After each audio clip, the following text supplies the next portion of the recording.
তোমালোকৰ স্বামী হ'ব তেওঁ নহয় সেইজন স্বামী মোৰ অম্বা গৌৰৱান্বিত হ'ব পাৰে ভক্তিদয় মোৰ তাৰ বাবে লজ্জাবোধ কৰিছে অম্বাই ৰাজবালা ভাতৃ বিচিত্ৰ মোৰ ভালদৰে জনা আছে অতি সহজ উদাৰ শিশু ভোলানাথ চেনেখৰ সৰু ভাই বুলি দিব পাৰো স্নেহালিংগন নোৱাৰিম কৰিব কদাপি স্বামিত্ব বৰণ মোৰ ভুল হৈ গ'ল অম্বা জীৱনৰ প্ৰচণ্ড ভুল মই কৰিলো প্ৰথম আৰু সেয়েহে আজি অনুতাপত দগ্ধ মোৰ প্ৰাণ পাপৰ প্ৰায়শ্চিত মই কৰিম নিজে শুনাম্বা পুনৰাই আহ্বান কৰি মই তোমাৰ স্বয়ম্বৰ অসীম দয়াৰ বাবে দিছো ধন্যবাদ ভীষ্মদেৱ দিছো ধন্যবাদ অম্বা আনৰ বাকী তত্ত্বক সিজনি কৰিছে শৰণ সেই ভীৰু সেই কাপুৰুষৰ দয়া কদাপিতো নিবিচাৰে অম্বাই অম্বা আনৰ প্ৰাগত্যা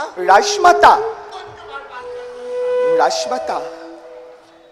শালবৰাজ শালবৰাজ বীৰপন দেখুৱাবৰ বাবে নোহোৱাসকলে উপস্থিত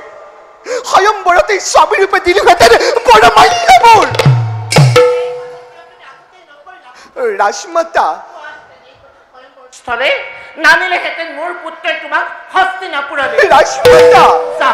যা পুত্ৰ দেৱব্ৰত ক্ষমা প্ৰাৰ্থী হৈ থৈয়া অম্বাক গাখীৰ সদনে নালাগে ৰাজমাতা মই যে নাচা মূলতি আৰু পৃথিকীলৈ তেন্তে কলৈ যাবা তুমি শালবৰাজৰ পাখে তেওঁ পাখে মোক দিয়া পঠিয়াই যদি শালবৰাজে তোমাক কৰে প্ৰত্যাখ্যান তোমাৰ দৰে শালবৰাজ নহয় প্ৰতাৰক অম্বা তেওঁ মোৰ হৃদয়ৰ ৰতন ৰাজমাতা যিজনক নৰলোকে কৰে কিৰণত ৰাজমাতা তেনেজনক মোৰ আগত কৈছা প্ৰতাৰক বুলি প্ৰাপ্য মোৰে তিৰস্কাৰাই নকৰিবা চিন্তা অম্বা মই যাম শালবৰ কাষে ক্ষমা প্ৰাৰ্থী হৈ